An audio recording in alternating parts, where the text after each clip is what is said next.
এখন সরকার যেহেতু স্বীকার করে না, কিন্তু সারাদিন কারেন্ট থাকে না, সবাই মোমবাতি করে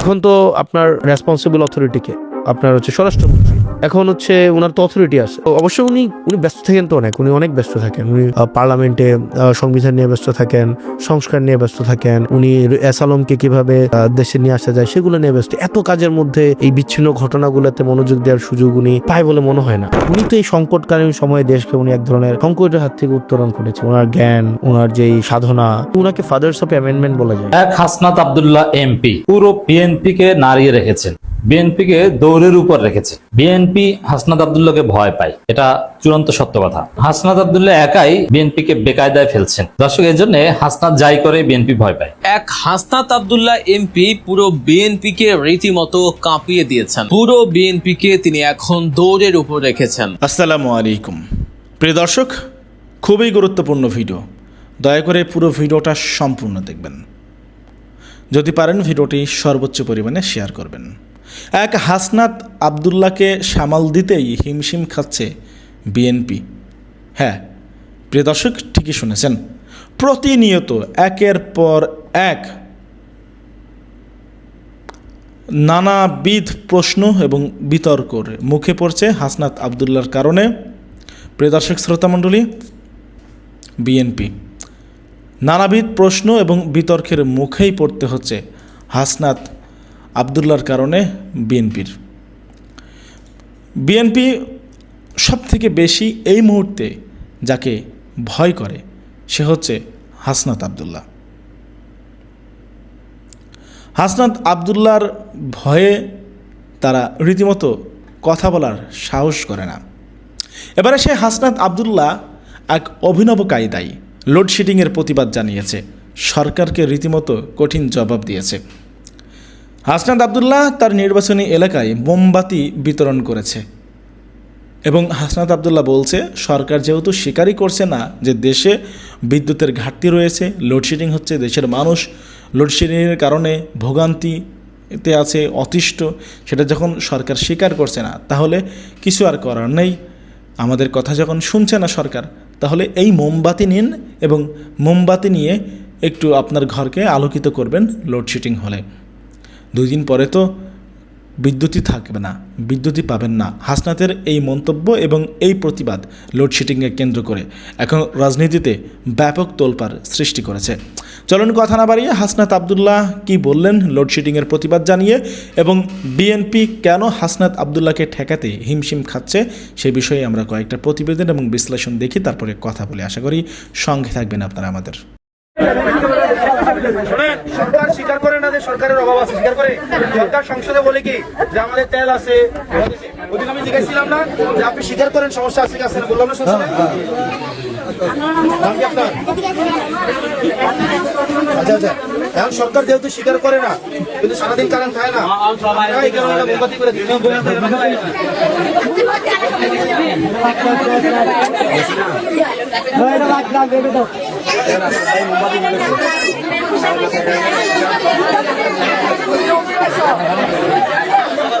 আপনার কাপড়টা সুন্দর আছে।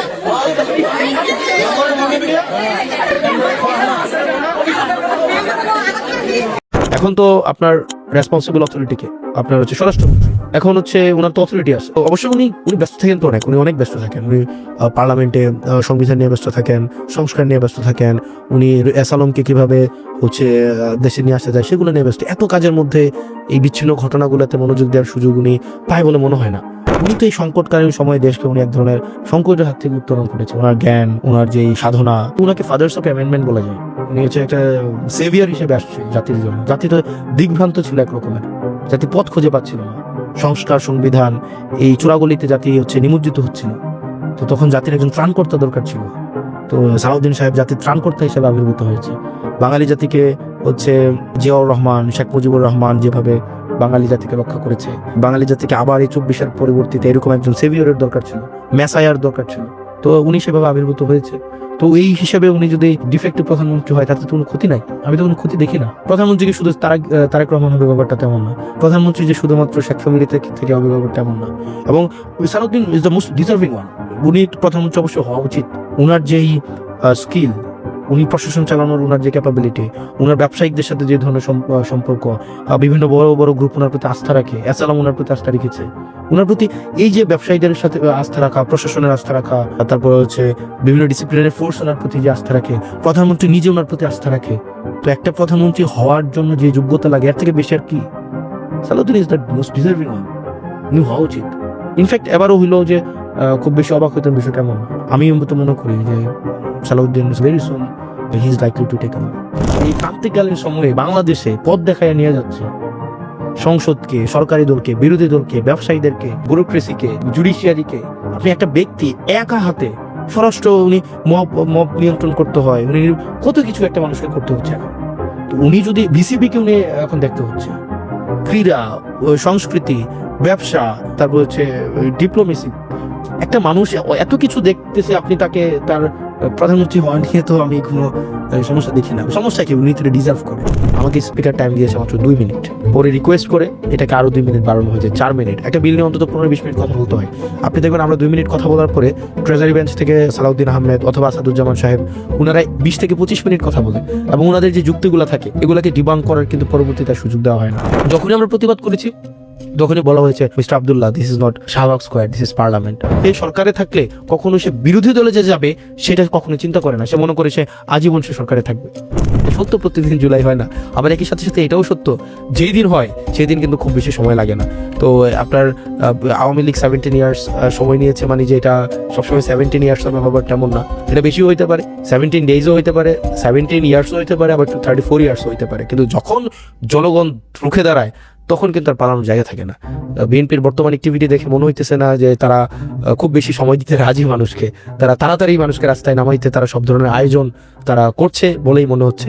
সেজন্য মনে হয় না যে খুব বেশি দিন সময় লাগবে। দুটো অর্ডিন্যান্স বিরোধী দলকে না জানিয়ে তারা নিজেদের মতো করে সংশোধন করে তারা হচ্ছে পাশ করিয়ে নিয়েছে। দুইটা, একটা হচ্ছে জুলাই জাদুঘর অর্ডিন্যান্স, আর একটা হচ্ছে ব্যাংকের একটা অর্ডিন্যান্স ছিল, যেটা দিয়ে হচ্ছে এসালমকে আবার তাদের মালিকানাটা মাত্র 2600 কোটি টাকা ফেরত দিলে তারা আবার তাদের মালিকানা ব্যাক পাবে, এই ধরনের একটা অর্ডিন্যান্স।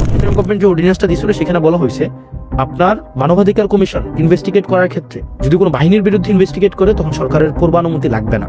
অর্থাৎ সরকার যদি মানবাধিকার কমিশন যদি মনে করে এই বাহিনী গুমের সাথে জড়িত, সে চাইলে তাদের বিরুদ্ধে ইনভেস্টিগেট করতে পারবে। আর বিএনপি কি করলো? বিএনপি করছে যে না, বাহিনীর বিরুদ্ধে যদি আপনি ইনভেস্টিগেট করেন তাহলে বাহিনীর অনুমতি লাগবে, স্বরাষ্ট্রমন্ত্রীর অনুমতি লাগবে, মন্ত্রণালয়ের অনুমতি লাগবে। সে একটু দেখেন তো গুমটা যে হইলো 2009-এর পরবর্তী সময়টা, এই গুমের সাথে কারা জড়িত? গুমের সাথে জড়িত সরকার সংশ্লিষ্ট বিভাগগুলো, গুমের সাথে জড়িত বিডিআর, গুমের সাথে জড়িত র্যাব, গুমের সাথে জড়িত হচ্ছে পুলিশ, গুমের সাথে জড়িত হচ্ছে আপনার ডিজিএফআই, গুমের সাথে জড়িত হচ্ছে আপনার এই যে ডিসিপ্লিনারি ফোর্সগুলো, সেগুলো জড়িত। আপনি আমার বলেন তো, যারা জড়িত আপনি যদি তাদের কাছে অনুমতি নেন যে ভাই আমি আপনার বিরুদ্ধে একটা তদন্ত করবো, আপনি আমাকে দয়া করে যদি অনুমতির দানে বাধিত করতেন, তারা কি কখনো আপনাকে অনুমতি দিবে? আমি এনসিপি একা এবং সবার সাথে আমার নির্বাচন করতেছি, বিএনপির সাথে আওয়ামী লীগ যুক্ত হয়েছে। আপনি নির্বাচন আগে বিএনপি, আওয়ামী লীগ এবং আওয়ামী লীগের যিনি প্রধান ছিলেন এবং একসময় প্রাইম মিনিস্টার ছিলেন, উনিও হচ্ছে আমার নির্বাচনে যেটা আমাকে ফেল করানো হবে সেখানে বিএনপির সাথে উনি এক ধরনের সমন্বয় করেছেন। সেটা তো হাদি ভাই থাকা উচিত ছিল, এবং আমি ফিল করি পার্লামেন্টে থাকলে অনেক কিছুই, ওই যে যেমন স্পিকার ওদিন বললো না যে এটা শাহবাগ স্কোয়ার না, এটা হচ্ছে পার্লামেন্ট, এগুলো রেওয়াজ, উনি এই রেওয়াজের তোয়াক্কা করতেন না, উনি ইনস্ট্যান্ট সেখানে এগুলো অ্যাড্রেস করতেন। এবং এই অনেক ধরনের একটা মাফিয়াতন্ত্র আছে, রেওয়াজের মাফিয়াতন্ত্র, রেওয়াজগিরি অনেকে ওখানে করে, ওই রেওয়াজগুলো সব ছুটাই দিত উনি। জুলাইতে যারা শহীদ হয়েছেন প্রায় 1.5 থেকে 2,000 জন বীর যোদ্ধা, যদি তাদের সাথে আপনার সামহাও কমিউনিকেশন স্থাপন হতো, যদি তারা বর্তমান বাংলাদেশ দেখতে পেত, আপনি তাদেরকে আসলে কি বলতেন?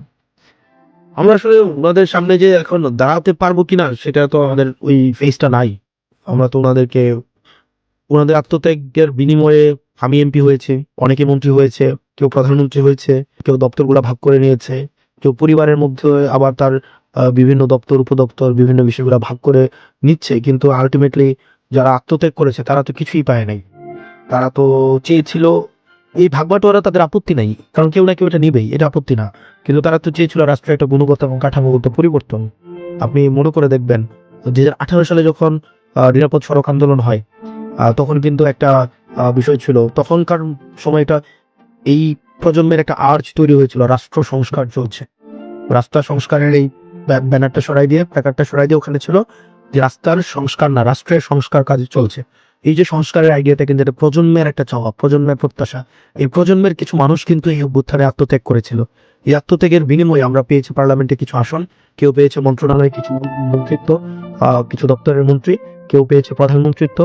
তো দিন শেষে যারা রিয়েল হিরোজ এই অভ্যুত্থানের, তারা এখান থেকে কিছুই পায় নাই। তারা তখনই পাইতো যদি আমরা তাদের আকাঙ্ক্ষাটাকে বাস্তবায়ন করতে পারতাম। এটা আমাদের জন্য মেসিভ ফেলিওর। দেখলাম কেউ মাস্টার মাইন্ড হয়েছে, কেউ হচ্ছে এক দফার ঘোষক, কেউ হচ্ছে ক্যাপ্টেন পার্লামেন্টে ওই দিন দেখলাম, কেউ হচ্ছে অভ্যুত্থানের ব্রেইন হিসেবে স্বীকৃতি পেয়েছে। মানে বিভিন্ন জন, প্রত্যেকেই লিভিং। কিন্তু যারা চলে গিয়েছে তাদেরকে আমরা কিছু দিতে পারি নাই, আর যারা কখনোই সামনে আসে নাই তাদেরকে আমরা কিছু দিতে পারি নাই। এটা আমাদের সামষ্টিক ব্যর্থতা। এটা আমরা যারা ক্ষমতাকে যে কোনো ফর্মে, আমি কি ক্ষমতার কোনো না কোনো ভাবে আমি সুবিধা ভুগি না? অবশ্যই আমি তো কোনো না কোনো ভাবে আমাকে এটা যখন যাই কোনো না কোনো জায়গায়, তো আমি অন্য 8-10টা মানুষ থেকে একটু এক্সট্রা বেনিফিট পাই। দৃশ্যমান বেনিফিট তো অবশ্যই পাই, এটাকে তো অস্বীকার করার কোনো সুযোগ নাই। আমি একটা লাইনে দাঁড়াইলে আমাকে 5জন মানুষের সামনে জায়গায় দেওয়া হয়, এই বেনিফিটটা তো আমি পাই, মিনিমাম এই বেসিকটা তো আমি পাই। এটা তো আমার পাওয়ার কথা ছিল না। তো এটা আমাদের সামষ্টিক, যারা আমরা বেনিফিটের অংশীদার, এটা আমাদের সামষ্টিক ব্যর্থতা। যারা জীবন দিয়েছে, যে কারণে জীবন দিয়েছে, সেটাকে আমরা বাস্তবায়ন করতে পারি নাই। এবং তাদের যে অভিশাপ, এই অভিশাপ এটা আমাদের সামষ্টিক ব্যর্থ করার জন্য যারা প্রচেষ্টা চালিয়েছে, যারা আত্মত্যাগ দিয়েছে, তাদের অভিশাপে তারা ধ্বংস হবে এবং খুব শীঘ্রই তারা ধ্বংস হবে। এটার যদি আমি দায়ী থাকি, আমিও ধ্বংস হব, যারাই দায়ী থাকবে তারাই ধ্বংস হবে এবং খুব শীঘ্রই ধ্বংস হবে।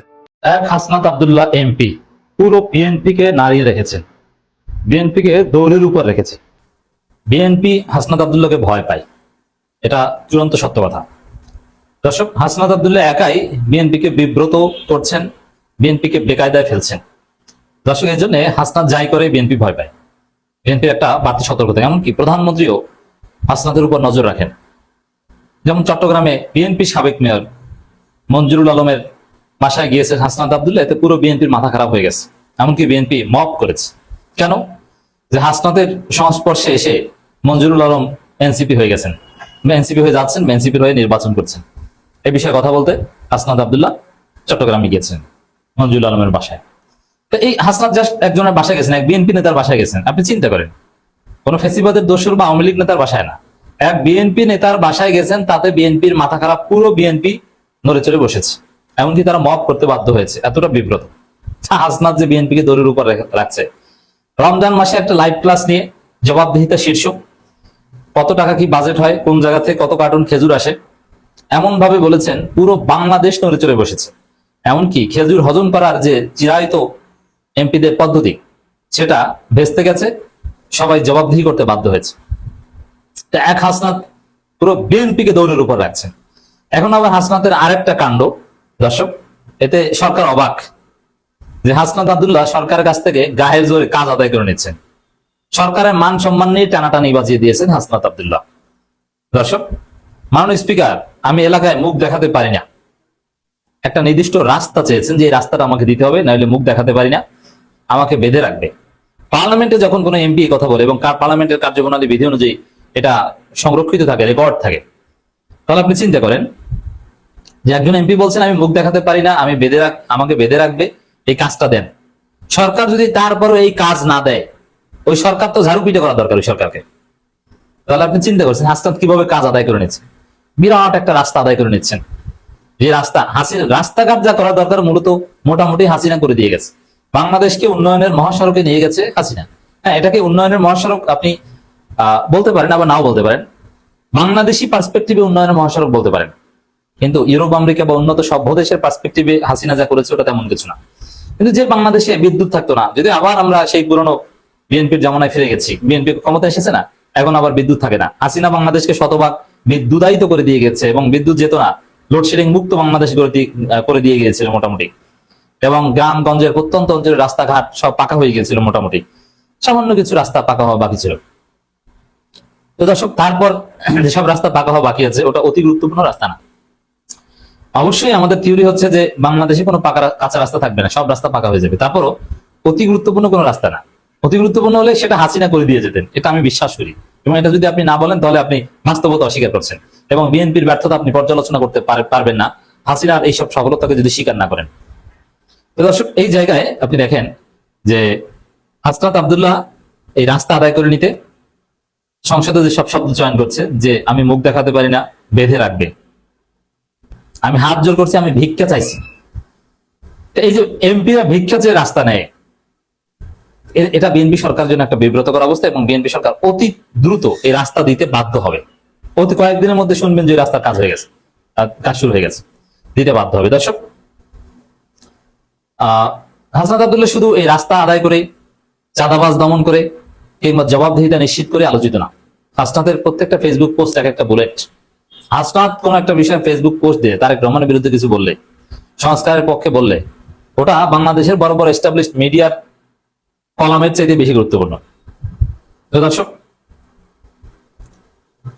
কুমিল্লা 4 আসনের সংসদ সদস্য হাসনাত আব্দুল্লাহ সংসদে বলেন, মাননীয় স্পিকার, আমি এলাকায় মুখ দেখাতে পারি না, আমাকে এখন বেঁধে রাখবে মাননীয় স্পিকার। আপনার মাধ্যমে মন্ত্রী মহোদয় যদি একবার রুলিং দিতেন যথাযথভাবে ব্যবস্থা নেওয়ার জন্য, আমি ভিক্ষা চাই এবং সংসদের কাছে এই রাস্তাটা প্রশস্ত করার জন্য। এই রাস্তাটা 10 লক্ষ মানুষের প্রাণ। 15 এপ্রিল জাতীয় সংসদ অধিবেশনে মাননীয় স্পিকারকে উদ্দেশ্য করে কুমিল্লা সিলেট মহাসড়কের মৃত্যুর মিছিলের চিত্র তুলে ধরে এসব কথা বলেন কুমিল্লা 4 আসনের সংসদ সদস্য এবং এনসিপির দক্ষিণাঞ্চলের মুখ্য সংগঠক হাসনাত আব্দুল্লাহ। এই হাসনাত বাংলাদেশের ইতিহাস, বাংলাদেশের প্রাণ। এভাবে রাস্তাঘাট বিভিন্নভাবে আদায় করে নিয়ে, বিরোধী দলে থাকলো আদায় করে নিয়ে জনগণের কাছে হিরো হবেন, এবং জনগণ হাসনাতকে, সালাউদ্দিন কাদের চৌধুরীদের যেরকম যতদিন জীবিত ছিলেন মানুষ চোখ বুজে ভোট দিয়েছে, ওর মাওলানা আব্দুস সুবহানদের যেরকম যতদিন জীবিত ছিলেন মানুষ চোখ বুজে ভোট দিয়েছে, এরকম হাসনাত আব্দুল্লাহরা যতদিন নির্বাচন করবেন মানুষ চোখ বুজে ভোট দিবে। হাসনাত সেদিকে যাচ্ছে এবং হাসনাত সেটা ডিজার্ভ করে, এবং একদম ইয়াং বয়স থেকে শুরু করেছেন। বাংলাদেশের কিছু বর্ষিয়ান রাজনীতিবিদ আছে, যেমন সুরঞ্জিত সেনগুপ্ত, সালাউদ্দিন কাদের চৌধুরী, এরকম যে একদম ইয়াং বয়স থেকে, আব্দুল হামিদ, অ্যাডভোকেট আব্দুল হামিদ ইয়াং বয়স থেকে শুরু করেছেন, একদম শেষ পর্যন্ত এমপি বড় বড় ধীরে ধীরে সেই পর্যায়ে গিয়েছেন। হাসনাত সেদিকে যাবেন। হাসনাত আব্দুল্লাহর এই ফেসবুক পোস্টে, এই সংসদে এই বক্তব্যে অনেকে মুখ খুলছেন, যেমন সাবেক উপদেষ্টা মাহফুজ আলম। তিনি বলছেন যে আমি আমার রামগঞ্জে, মানে তার এলাকায় তিনি যখন উপদেষ্টা ছিলেন, রাস্তা করার জন্য, ব্রিজ করার জন্য ডিউ লেটার দিয়েছি, অনেকের কাছে গিয়েছি, আমাকে কোনো কাজ দেওয়া হয়নি। এর মানে সরকারের মন্ত্রী তিনি কোনো কাজ আদায় করতে পারেননি, তার হাত পাজে বাধা ছিল, লজ্জায় যে মুখ ঢাকা ছিল, এটাতে সে অসহায়ত্বের কথা তুলে ধরেছেন। এর মানে ইউনূস সরকারের মধ্যে একটা সিন্ডিকেট ছিল, এবং সেই সিন্ডিকেট ছিল বিএনপি সিন্ডিকেট। বিএনপি কাজ করতে দিত না, বিএনপির লোকজনের বাইরে কেউ কাজ করতে পারতো না, মূল উপদেষ্টাগুলো বিএনপি, এবং ইউনূস নিজেই তো বিএনপির সাথে অনেক আগে আন্ডারস্ট্যান্ডিং করে এসেছেন। এটা তো আমরা দেখলাম নির্বাচনে কারচুপির মাধ্যমে বা ইঞ্জিনিয়ারিং এর মাধ্যমে। হাসনাত আরো বলেন, প্রশাসনিক দুর্বলতায় গত 10-12 বছর এই মহাসড়কের কোনো কাজ হচ্ছে না। আপনার দৃষ্টি আকর্ষণ করছি, আপনার মাধ্যমে মন্ত্রী মহোদয় দৃষ্টি আকর্ষণ করবেন, কিভাবে মৃত্যুর মিছিল থামবে। এই রাস্তা মাত্র 18 ফিট, এখন 18 ফিট রাস্তা 37 ফিট হয়ে যাবে আমি বিশ্বাস করি, এবং হাসনাত এটা আদায় করে নিয়েছেন বলা যায়। তা হাসনাত যে পারে এটা আমরা দেখলাম, এবং কিভাবে বললে এটা আলাদাভাবে এমন ভাবে মিডিয়ায় হাসনাতের বক্তব্যটা এসেছে, মন্ত্রী ওটা না দিয়ে পারবেন না, মন্ত্রী ওটা দিতে বাধ্য হবেন। অনেক এমপি চাইবে, কিন্তু সেটা মন্ত্রী যে দিবেন এটা নিশ্চিত না, দিলেও লেট। কিন্তু হাসনাত যেভাবে চেয়েছেন এবং যেভাবে এটা নিয়ে আমরা সবাই আলোচনা করছি, গণমাধ্যমে এসেছে, এবং স্পিকারকেও যেভাবে দৃষ্টি আকর্ষণ করেছেন, এতে এই রাস্তা 18 ফিট 36 ফিট হয়ে যাবে খুব শীঘ্রই, ভেরি সুন। তিনি আরো বলেন, কুমিল্লা বিভাগীয় শহর দেবিদারের রাস্তার প্রশস্ত হচ্ছে মাত্র 18 ফিট। কুমিল্লা সিলেট মহাসড়কের কথা মাননীয় অনেক কথাই বলেছেন, অনেক যুক্তি দিয়েছেন। এক কথায় যদি বলি, হাসনাত পুরো বিএনপিকে নাড়াচাড়া দিয়ে রেখেছেন, দৌড়ের উপর রাখছেন, রাজনীতিতে তোলপাড় সৃষ্টি করে দিচ্ছেন, এবং আগামী দিনের যে আন্দোলনের রাজনীতি, সেখানে হাসনাত আব্দুল্লাহ ব্যতিক্রমী ক্যারেক্টার হিসেবেই থাকবেন।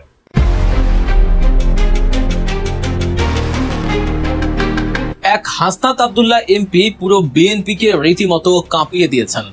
পুরো বিএনপিকে তিনি এখন দৌড়ের উপর রেখেছেন। রাজনীতির মাঠে এখন সবচেয়ে বড় সত্য হলো, বিএনপি হাসনাত আব্দুল্লাহকে মারাত্মক ভয় পায়। তিনি একাই একটি বড় রাজনৈতিক দলকে চরম বিব্রতকর অবস্থায় ফেলে দিয়েছেন, রীতিমতো বেকায়দায় ফেলেছেন তাদের। পরিস্থিতি এমন দাঁড়িয়েছে যে হাসনাত আব্দুল্লাহ যাই করেন তাতেই বিএনপির বুকে কাঁপুনি ধরে যায়। বিএনপির মধ্যে এখন হাসনাতকে নিয়ে এক বিশাল বাড়তি সতর্কতা কাজ করছে। এমনকি খোদ সরকার প্রধানও এখন হাসনাতের প্রতিটি পদক্ষেপের উপর কড়া নজর রাখছেন। ঘটনাগুলো একটু বিশ্লেষণ করলেই আপনারা বুঝতে পারবেন এই তরুণ নেতা আসলে রাজনীতির মাঠে কতটা ভয়ঙ্কর হয়ে উঠেছেন। এই যেমন চট্টগ্রামের কথাই ধরুন, বিএনপির সাবেক মেয়র মঞ্জুরুল আলমের বাসায় গিয়েছিলেন হাসনাত আব্দুল্লাহ, আর শুধু এই একটি মাত্র ঘটনাতেই পুরো বিএনপির হাইকমান্ডের মাথা খারাপ হয়ে গেছে। পরিস্থিতি এমন পর্যায়ে পৌঁছায় যে বিএনপির রীতিমতো মব তৈরি করে এর প্রতিবাদ করেছে। কিন্তু কেন একজন এমপির একটি সাধারণ সাক্ষাতে এত ভয়? কারণটা হলো হাসনাতের প্রভাব। বিএনপির ভয় হলো হাসনাত আব্দুল্লাহর সংস্পর্শে এসে মঞ্জুরুল আলম হয়তো এনসিপি হয়ে গেছেন বা এনসিপিতে যোগ দিচ্ছেন। হাসনাতের জাদুকরী নেতৃত্ব আর প্রভাবের কাছে নিজেদের দলের বাঘা বাঘা নেতারাও যে মাথা নত করে ফেলতে পারে, সেই ভয়টাই বিএনপিকে কুরে কুরে খাচ্ছে। ভেবে দেখুন, কোন ফ্যাসিবাদী দোসর বা আওয়ামী লীগ নেতার বাসায় তিনি যাননি, গেছেন এক বিএনপি নেতার বাসায়, আর তাতেই পুরো বিএনপির দল নড়ে চড়ে বসেছে। হাসনাত আব্দুল্লাহ কিভাবে প্রচলিত রাজনীতির ভিত নাড়িয়ে দিয়েছেন তার আরেকটি বড় প্রমাণ হলো রমজান মাসের একটি ঘটনা। তিনি রমজান মাসের জবাবদিহিতা শিরোনামে একটি লাইভ ক্লাস নিয়েছিলেন। এ বিষয়ে বিস্তারিত ভিডিও আমি বানিয়েছিলাম। সেখানে তিনি একেবারে পয়েন্ট ধরে ধরে জনগণের সামনে তুলে ধরেন কোথায় কত টাকা বাজেট হয় আর কোন জায়গা থেকে কত কার্টন খেজুর আসে, কিভাবে তা বন্টন হয়। তার এই একটা লাইভ ক্লাস পুরো বাংলাদেশকে নাড়িয়ে দিয়েছিল। বছরের পর বছর ধরে খেজুর হজম করার বা লুটপাট করার যে চিরায়িত রাজনৈতিক পদ্ধতি এদেশের এমপিরা তৈরি করেছিলেন, হাসনাতের এক আঘাতেই তা তাসের ঘরের মতো ভেঙে পড়ে। সবাই বাধ্য হয় জবাবদিহিতা করতে। এক হাসনাত পুরো ব্যবস্থাকেই দৌড়ের উপর রেখেছেন। দর্শক, হাসনাত আব্দুল্লাহর এই দুর্ধর্ষ রাজনৈতিক চাল এবং বর্তমান সরকারের ভেতরে সিন্ডিকেট নিয়ে আমরা আরো গভীর ও চাঞ্চল্যকর বিশ্লেষণ করব। তবে তার আগে আপনি যদি আমাদের এই চ্যানেলে নতুন হয়ে থাকেন তবে এখনই গল্প নিউজ চ্যানেলটি সাবস্ক্রাইব করে বেল আইকনটি বাজিয়ে দিন। এবার আসা যাক হাসনাত আব্দুল্লাহর আরো একটি দুর্ধর্ষ কাণ্ডের দিকে, যা দেখে খোদ সরকার হতবাক। তিনি সরকারের কাছ থেকে গায়ের জোরে রীতিমতো টানাটানি বাজিয়ে নিজের এলাকার জন্য কাজ আদায় করে নিচ্ছেন। সরকারের মান সম্মান নিয়ে টান দিয়ে তিনি নিজের দাবি আদায় করছেন।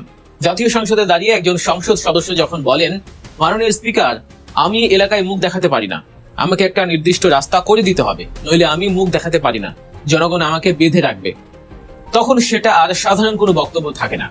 সংসদের কার্যপ্রণালী বিধি অনুযায়ী এই কথাগুলো যখন রেকর্ড হয়ে যায়, তখন সরকারের উপর কি পরিমাণ চাপ তৈরি হয় তা একবার ভাবুন। একজন এমপি সংসদে দাঁড়িয়ে প্রকাশ্যে বলছেন, আমি মুখ দেখাতে পারছি না, আমাকে বেঁধে রাখবে, আমাকে এই কাজটা দিন, আমি ভিক্ষা চাই।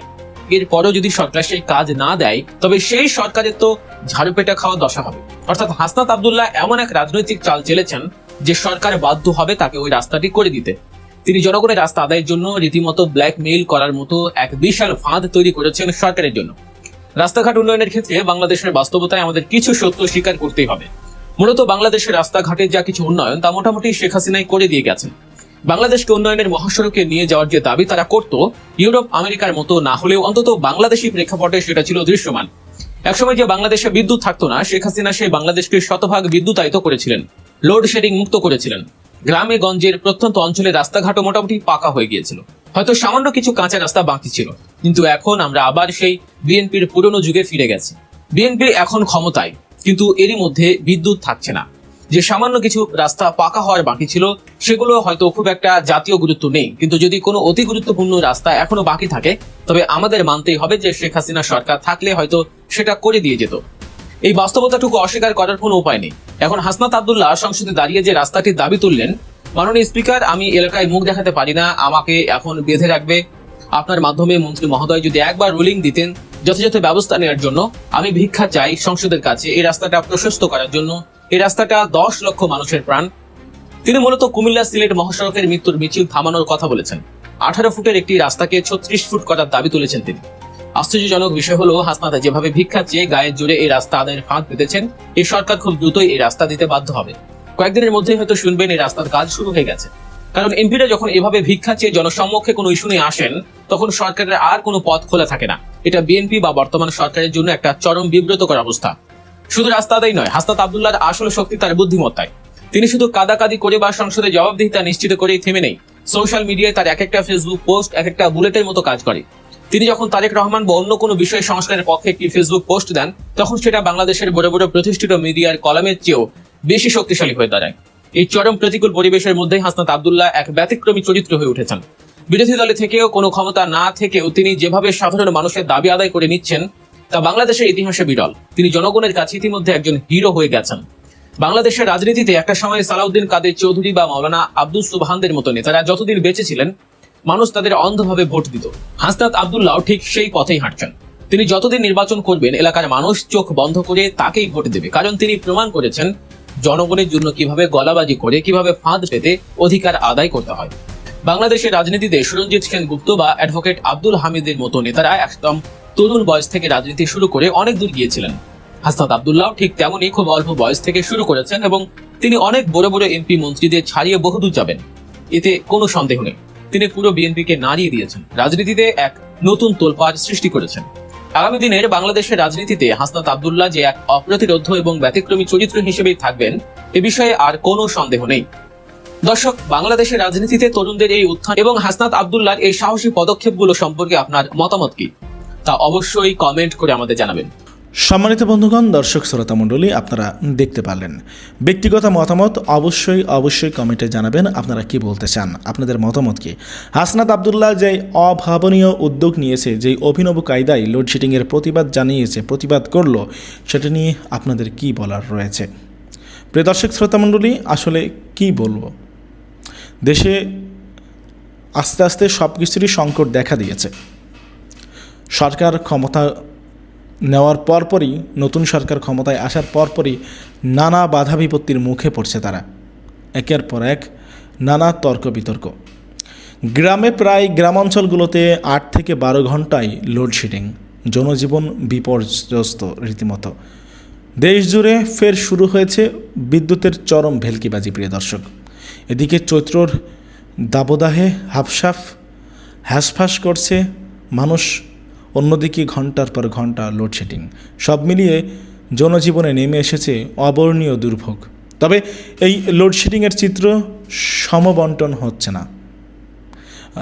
রাজধানী সহ জেলা শহরগুলোতে দিনে 1 থেকে 1.5 ঘন্টা লোডশেডিং দিয়ে পরিস্থিতি সামাল দেওয়ার চেষ্টা চললেও এর পুরো মাসুল গুনতে হচ্ছে গ্রাম অঞ্চলের মানুষগুলোকে। পল্লী অঞ্চলে 8 থেকে 12 ঘন্টা লোডশেডিং থাকছে। প্রিয় দর্শক শ্রোতা মণ্ডলী, কিন্তু সরকার বলছে লোডশেডিং নাই, বিদ্যুতের কোনো ঘাটতি নাই, সব কিছুই ঠিকঠাক রয়েছে। আপনারা কি মনে করেন অবশ্যই জানাবেন। এই জন্যই সরকার যেহেতু স্বীকার করছে না, সেই কারণে হাসনাত আব্দুল্লাহ এই অভিনব উদ্যোগ নিয়ে মোমবাতি বিতরণ করেছে। আল্লাহ হাফেজ।